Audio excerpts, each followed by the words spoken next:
A very good afternoon to all of you. Thank you for joining us, effectively the first briefing of the new year. We're very privileged to begin on a special briefing that we are organizing for the Pravasi Bharatiya Divas 2023 that will take place in Indore this weekend, from this weekend, to give us a sense of this big event that is happening after 2 years, actually after 4 years in a physical format. We have with us Secretary Sir, Secretary CPV and OIA, Dr. Asif Saeed. Also joining us here, Additional Secretary LAC, Shri G.V. Srinivas. We have some senior delegations coming from the Latin American region, and we'll get a sense from that. I would now hand over the floor to Sir for some opening remarks, and then we'll take a few questions depending on your interest. Sir. Good afternoon, and thank you very much for coming for this briefing, which I'll focus on the forthcoming Pravasi Bharatiya Divas, 17th Pravasi Bharatiya Divas, as my colleague Arindam Bakshi said, is going to be held from 8 to 10 January in Indore, Madhya Pradesh, and Madhya Pradesh is the partner state for this year's PBD. As you know that since 2017, the PBD conventions are being held, once in 2 years, and last PBD was actually, owing to COVID, was in a virtual format. But this year, after 4 years gap, we are having a physical format there. PBD 2023 is also very special significance, as 2023, as you know, marks the 75 years of India's independence, and we have been celebrating this as Azadi Ka Amrit Mahotsav, very enthusiastically, and this will also be the first convention, PBD convention, in the Amrit Kal, as we entered the Amrit Kal. So in keeping with Prime Minister Shri Narendra Modi's vision of building an Atmanirbhar Bharat over the next 25 years, as we look up to India at 2047, we feel that the diaspora will play a very important role in the developmental trajectory of India. And thus the PBD theme this year has been the diaspora reliable partners for India's progress in Amrit Kal. Pravasi Amrit Kal mein Bharat ki pragati ke vishwasniy bhagidar. So we have received enthusiastic response from diaspora for this convention, with more than 3,500 registrations from nearly 70 different countries. The formal inauguration of the PBD convention will be done by Honorable Prime Minister Shri Narendra Modi ji on January 9th. We have Dr. Muhammad Irfan Ali, President of the Cooperative Republic of Guyana, who will be the chief guest, and Mr. Chandrika Prasad Santoki, President of the Republic of Suriname, will be the special guest of honor. We have ministerial level delegations from Mauritius, Malaysia, Panama, and big delegations of diaspora from several countries, including again Mauritius, UAE, USA, Qatar, and Oman, besides of course other countries. We have 5 plenary sessions planned in the PBD on the themes of youth, healthcare, soft power, Indian workforce, and women. 4 of these sessions would be headed by cabinet ministers, and again this is the very first time that we have cabinet ministers for various sessions, and the panelists are drawn from different walks of life. Additionally, we have a town hall plan on the G20, where the G20 Sherpa, Shri Amitabh Kant, as well as G20 coordinator, Shri Harshvardhan Shringla, will give a presentation on the India's G20 presidency. Just to give you a sense of what the programs are for the 3 days. The first day will be the Youth Pravasi Bharatiya Divas, as is customary. We begin with that, which is being organized by the Ministry of Youth Affairs and Sports in partnership with MEA. Shri Anurag Sharma, Honorable Minister of Youth Affairs and Sports, will deliver the opening remarks, and Honorable EM Dr. S. Jaishankar will deliver the inaugural address. We have Ms. Zenita Mascarenhas, Member of Parliament of Australia, as the guest of honor, and then she will deliver a special address. We will also have the participation of Honorable CM of Madhya Pradesh, Shri Shivraj Singh Chauhan. A special plenary on this day is also being held on the role of diaspora youth in innovations and new technologies. In the same afternoon, there will be a showcasing of the government of Madhya Pradesh in the form of the potential in tourism, trade, investments in different sectors such as textiles and garments, IT and IT-enabled services, healthcare, pharma, food processing and startups. The government of Madhya Pradesh is also actually doing the Global Investors Summit immediately after the PBD. There will be also an opportunity provided to the participants to get a feel of the cultural heritage of Madhya Pradesh. There will be visits to Mahakal Lok Corridor in Ujjain. There will also be visits to different places in Indore, such as Mandu and other places which are there. We come to day 2, which is the inaugural day, which, as I said, Prime Minister will inaugurate. We will have 2 plenary sessions on that day. One session will be on the role of Indian diaspora in promoting Indian healthcare ecosystem in Amritkal. This would be chaired by Dr. Mansukh Mandavia, Honorable Minister for Health and Family Welfare. In this session, we will have the Foreign Minister of Panama, Ms. Janina Tewani Menkomo, who will be one of the panelists. This will be followed by a plenary session on leveraging the soft power of India, goodwill through craft, cuisine and creativity. This will be chaired by Ms. Meenakshi Lekhi, Honorable Minister of State for External Affairs and Culture. And in this session, we expect the participation of Honorable Minister of Arts and Culture from Mauritius, Mr. Avinash Tilok. Then there will be on that day bilateral meetings between our Prime Minister and the visiting presidents of Guyana and Suriname. A cultural program will also be organized by ICCR. On the last day, which is the valedictory day, this will be, we begin the day again with 2 plenary sessions. So one session will be on the enabling global mobility of Indian workforce, role of Indian diaspora. This will be chaired by Shri Dharmendra Pradhan, Honorable Minister of Education, Skill Development and Entrepreneurship. In this session also, we have Ms. Fazila Jiva Dorivayu, Minister of Social Integration, Social Security and National Solidarity of Mauritius, as one of the panelists. We also will have another panel discussion on harnessing the potential of women diaspora entrepreneurs towards an inclusive approach to nation building, which will be chaired by Srimati Nirmala Sitharaman, Honorable Minister of Finance. This will be, of course, followed by the valedictory session, during which our Honorable Rashtrapati Ji would confer the Pravasi Bharatiya Samman Awards on 27 awardees and would also deliver the valedictory address.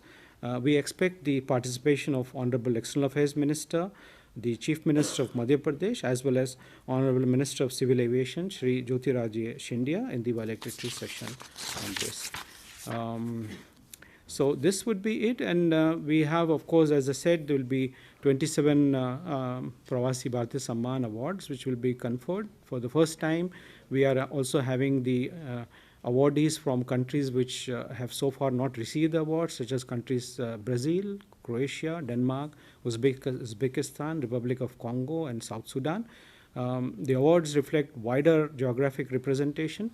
Generally, we have stuck on to the principle of 1 award per country. So that's why you see many countries. There are 24 male recipients and 3 female recipients. In terms of regions, we have 4 from Africa, 8 from Americas, and 8 from Asia and Oceania, 6 from Europe, and 1 from Gulf.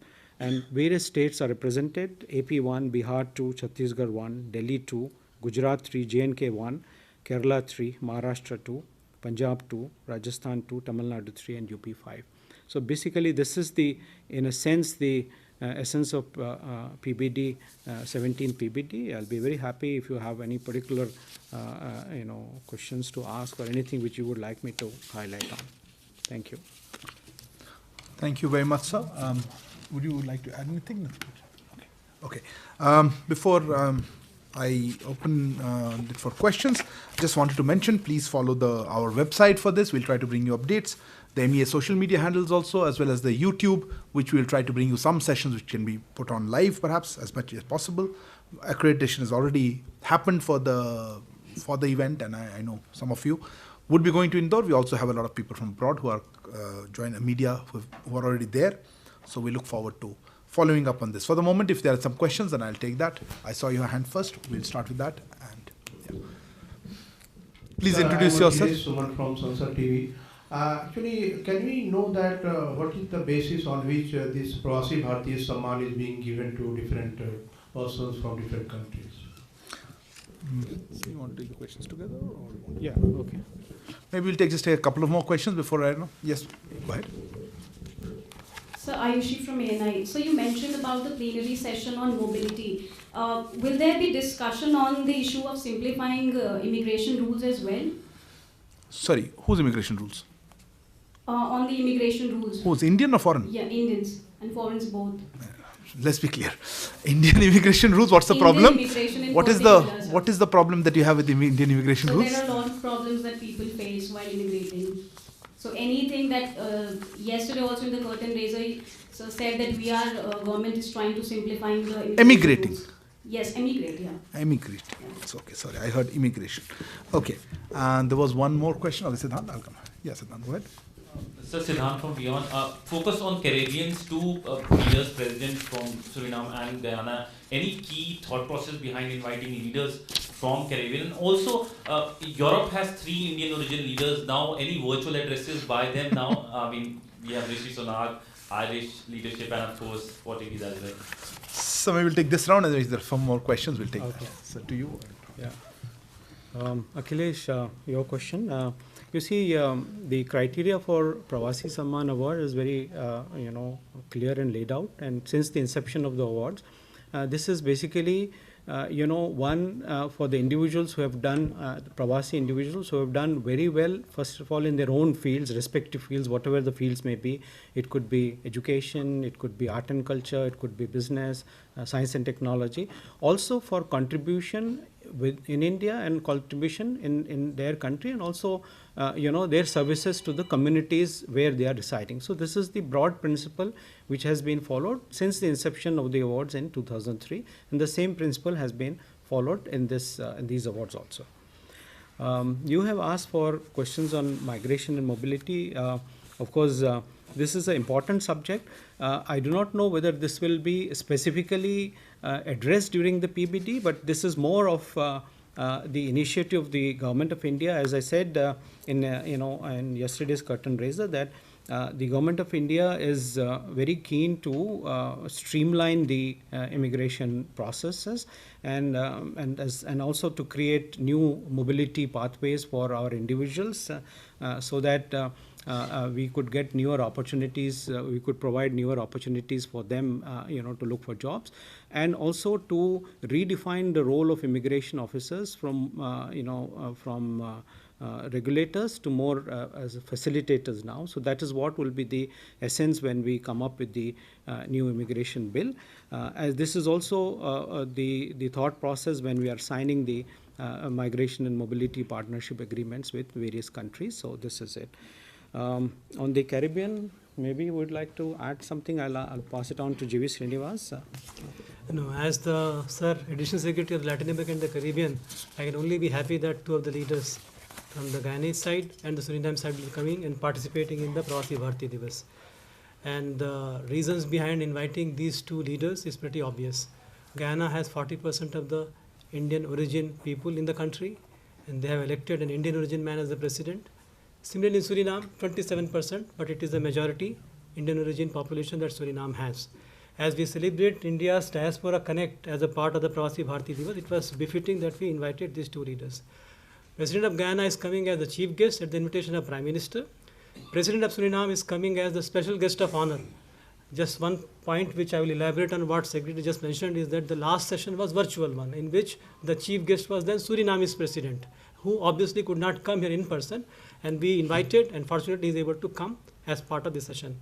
And to take the story beyond that, we also have a Panamanian foreign minister also participating at the invitation of external affairs minister.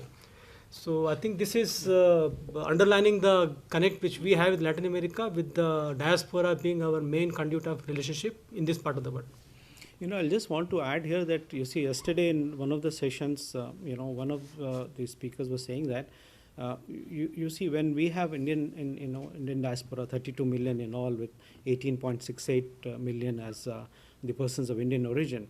we don't make a distinction between diaspora and diaspora. So one of the panelists was saying, okay, do we really connect with diaspora which is spread far off, and especially in Caribbean? So this itself is a reflection that we do connect and connect very deeply. The fact that we have so many people, from that region in this particular PBD is a reflection and answers to that. Okay. Thank you, sir. You have, microphone. Sir, I'm Huma Siddiqui from the Financial Express. Just wanted to know how many diaspora are coming from the Latin American region, and what would be the agenda of talks when Prime Minister meets with the President of Guyana? Guyana is specifically, no? Okay, where's that? I saw one more hand somewhere. Color, you got to take a seat somewhere, no? Why don't you come and sit instead of standing? My question is regarding one of the awardees, Darshan Singh Dhaliwal. Who's asking? That's why, very difficult. He's determined to stand at the back. But anyway, go ahead. Okay. So, one of the awardees is Darshan Singh Dhaliwal, who is a billionaire, and I understand that he was the person who was actually sent back from the airport in 2021 October for his support to the farmers' protest. And your question is? So the question is, what really happened in the last 1 year that today he's being honored? He was actually sent back from the immigration counter. Okay. So what has he done in the last 1.5 years that you were deciding to honor him? Okay. And there was another question? Okay, here. So on the first day, I'm Meghna from DD News. On the first day, youth, Pravasi youth are coming. Any special sector or any special youngsters being focused on who are coming and attending the session? If anything specific you can elaborate on. Sure. Okay. If there are no further questions, we'll close with that. So I hand over the floor.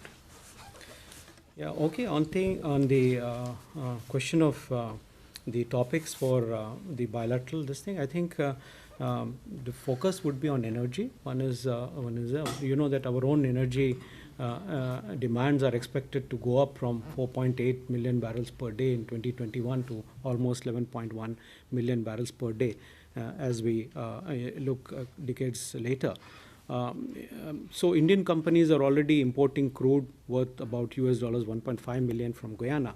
So energy is definitely one subject which we'd like to build upon. Agriculture, ICT, and migration and mobility is again one of the things, as these are the important subjects. Food processing, infrastructure, these are some of the topics. Generally I'm saying not very, very specific going into depth, but broadly these are the topics which I think we will be focusing, which leadership will be focusing on this. Coming to how many from Guyana, we have not compiled exactly from Caribbean. We do have individual country wise, but maybe we will provide you, the exact number, how many which are coming.